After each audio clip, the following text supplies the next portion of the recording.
नमस्कार, मैं हूं अभय कुमार। आप देख रहे हैं अपना खास कार्यक्रम बिहार समाचार। बिहार समाचार में खबरें बिहार की, बातें बिहार की, देश दुनिया की तमाम खबरें जो आपको जानना जरूरी है। बिहार समाचार में हम खबर लेते हैं सत्ता के गलियारों से, पंचायत के गलियों से और गांव के चौपालों से, जो आपके जीवन को कहीं न कहीं प्रभावित करता है। तो बिहार समाचार में हम पहली खबर लेते हैं कि प्रारंभिक स्कूलों से पहले हाई स्कूलों में शिक्षकों की बहाली प्रक्रिया पूरी की जाएगी। 1,22,000 हाई स्कूलों में शिक्षकों की होगी बहाली और उसके बाद फिर प्राइमरी स्कूलों में होगी बहाली। हम आपको फटाफट बता दें कि कौन से सेक्शन में कितने पद हैं। तो हाई स्कूल में 1,22,000 पद खाली हैं। तो वहीं पुस्तकालय अध्यक्ष के लिए 1,893 और प्रधानाध्यापक के 6,000 कुल पद है। और वहीं प्रारंभिक स्कूलों में 80,257 पद खाली है, जिसकी जल्द ही बहाली प्रक्रिया शुरू की जाएगी। लेकिन जैसा कि सरकार ने बताया है कि अब जो है सो इस बार का सीटेट का एग्जाम हो जाने के बाद, रिजल्ट हो जाने के बाद भी 7वें चरण की बहाली प्रक्रिया शुरू की जाएगी। और बहुत बड़ी खबर यह है कि पीएफआई पर 5 साल का बैन लगा दिया गया है। पीएफआई जो आतंकी संगठन साबित हो चुका है और 5 साल का उस पर बैन लगा दिया गया है। वहीं लालू यादव कह रहे हैं कि पहले आरएसएस पर बैन लगाइए। एनआईए ईडी के छापे में संदिग्ध गतिविधियां सामने आने के बाद उठाया गया है कदम। पीएफआई पर 5 सालों के लिए बैन लगा दिया गया है। अधिसूचना जारी कर कहा गया कि यह सुरक्षा के लिए घातक है। और बता दें हम कि इससे टेरर फंडिंग पर की कमर टूटेगी। और 15 साल पहले बना था, देश भर में फैल चुका है पीएफआई। 20 से ज्यादा राज्यों में जड़े हैं, 50,000 से अधिक सदस्य हैं। और 2007 के फरवरी में बना था यह संगठन। और मजे की बात यह है कि इसका खुलासा बिहार से ही हुआ है। बिहार से ही खुलासा हुआ है कि पीएफआई आतंकी गतिविधियों में लिप्त है। और इधर गंगा जल उद्भव योजना के अंतर्गत राजगीर के 8,031 घरों में 2 बार गंगा जल की आपूर्ति शुरू कर दी गई है। अब राजगीर वालों को उनके घरों में गंगा जल मिलेगा। फिलहाल दिन में 2 बार उन्हें गंगा जल मिलेगा। और बहुत बड़ी खबर देश स्तर पर कहें तो retired lieutenant general Anil Chauhan नए सीडीएस बिपिन रावत की जगह लेंगे। बिपिन रावत को सीडीएस का पद बिपिन रावत के असामयिक निधन के बाद खाली था और अनिल चौहान अब नए सीडीएस के रूप में होंगे। इनका प्रोफाइल बहुत ही उम्दा है। और गया में 2 हार्डकोर नक्सली गिरफ्तार, पुलिस पर हमले समेत कई केस में थे वारंट। और बहुत बड़ी खबर आ रही है कि फर्जी जाति प्रमाण पत्र पर जीते थे मुखिया का चुनाव अब रद्द किया जा चुका है। वैशाली की यह खबर है।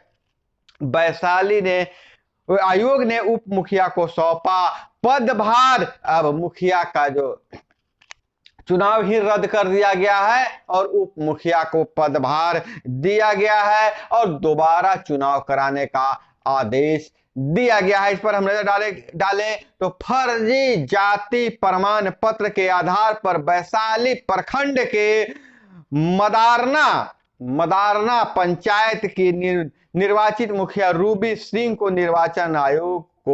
राज्य निर्वाचन आयोग ने रद्द कर दिया गया है। उनके निर्वाचन को राज्य निर्वाचन आयोग ने रद्द कर दिया है। उनके खिलाफ अत्यंत पिछड़ा वर्ग धानुक जाति का फर्जी जाति प्रमाण पत्र के आधार पर आरक्षण का लाभ उठा मुखिया निर्वाचित होने का आरोप सही पाया गया, उन पर जो आरोप लग रहे थे वह सही पाया गया। फर्जी जाति प्रमाण पत्र के बिना पर मुखिया पद से निर्वाचित होने के संबंध में इसी पंचायत के मोहिउद्दीनपुर निवासी मुखिया प्रत्याशी रहे दशरथ शाह के द्वारा राज्य निर्वाचन आयोग में वाद दाखिल किया गया था।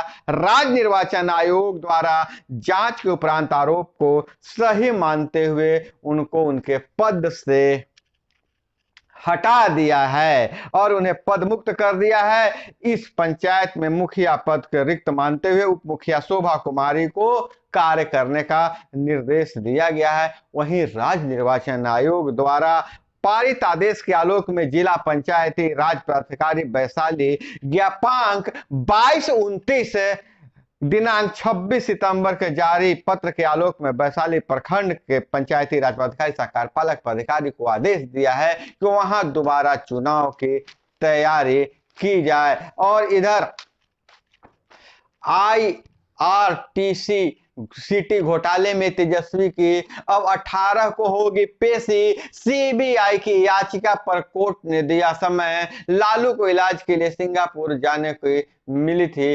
अनुमति। अब तेजस्वी यादव अंदर रहते हैं कि बाहर रहते हैं, 18 तारीख को पता चलेगा। 18 को पेशी होगी। हम आपको बता दें कि IRTC में घोटाले में CBI द्वारा बिहार के उप मुख्यमंत्री तेजस्वी यादव को जमानत रद्द करने संबंधी CBI की मांग वाली याचिका पर दिल्ली के राउत एवेन्यू कोर्ट में सुनवाई टल गई है। अब वह 18 अक्टूबर को सुनवाई किया जाएगा। उसी समय फैसला होगा तेजस्वी यादव अंदर रहते हैं या बाहर रहते हैं। और वहीं IIT पटना के छात्र को 42 लाख रुपए का पैकेज कैंपस प्लेसमेंट हुआ है। प्री प्लेसमेंट ऑफर मामले में संस्थान ने 2021-22 की बैच की तुलना में 74% की जबरदस्त विरोधी देखी गई है। और इधर मदरसा बोर्ड के फोकानिया मौलवी का रजिस्ट्रेशन अब 30 सितंबर तक थी अंतिम तिथि, जिसे आगे बढ़ाकर 30 अक्टूबर तक कर दिया गया है। और इधर बात करें तो दिल्ली सरकार का दिवाली तोहफा DA/DRA 4% बढ़ा। 42 लाख कर्मियों 70 लाख पेंशनर को फायदा होगा। और ब्रिटेन में जो हिंदुओं पर हमले हो रहे थे उसका स्वयंभू मौलवी की साजिश जांच में खुलासा हो चुका है। एक मौलवी के साजिश के कारण हिंदुओं पर हमले हो रहे थे।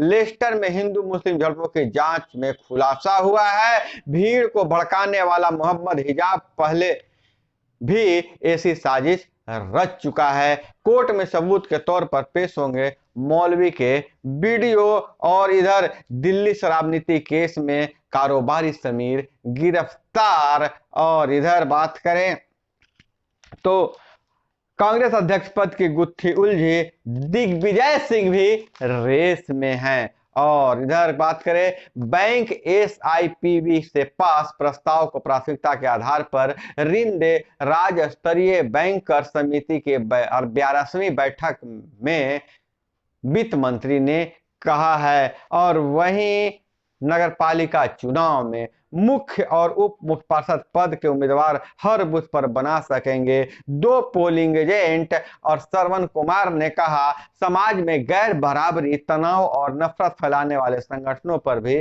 प्रतिबंध लगे। और इधर अब मेडिकल की रीवर्सन में विलंब नहीं होगा, 7 दिनों में होगा निपटारा। और बैंकों ने छोटे मंझोले उद्योगों को बाकियों से 2.5 गुना ज्यादा लोन बांटे हैं। MSME क्रेडिट ग्रोथ 24%, समग्र क्रेडिट ग्रोथ 10.5%। और इधर पिछले वर्ष इंटर पास करने वाली 1,96,000 बेटियों को नहीं मिली बालिका प्रोत्साहन की राशि। यह खबर मुजफ्फरपुर से निकलकर सामने आ रही है। और वहीं जमुई से खबर आ रही है बकरी के चारा खाने के विवाद में महिला को पीट कर मार डाला। सभी आरोपी फरार हैं। और बिहार में सत्ता पक्ष सपोर्ट से आम लोगों में भय, छोटी बातों पर अपराधी मार रहे हैं गोली। विजय कुमार सिन्हा का यह आरोप है बिहार सरकार पर। और इधर पीएनबी के मैनेजर को लूटने वाला बेगूसराय से गिरफ्तार हो गया है। लूट गिरोह का सरगना बंगाल फरार हो चुका है। जैसा कि आपको पता है कि पीएनबी में लूट हुई थी। और केरल में, केरल की राजनीतिक खबर की बात करें, लव जिहाद के मुद्दे के जरिए ईसाइयों को साधने में जुटी है भाजपा। भाजपा जो है, जो ईसाइयों को साध रही है मुस्लिमों द्वारा लव जिहाद की जो बात कही जा रही है, जो चार्ज सामने आई है, उससे बहाना बनाकर उस मुद्दे के जरिए ईसाइयों को साधने में जुटी हुई है। तो दोस्तों, यह थी वो तमाम खबरें जो आपको जानना जरूरी था। इसी तरह से खबरों के लिए जुड़े रहिए हमारे साथ। मिलते हैं अगले वीडियो में। जय हिंद, वंदे मातरम।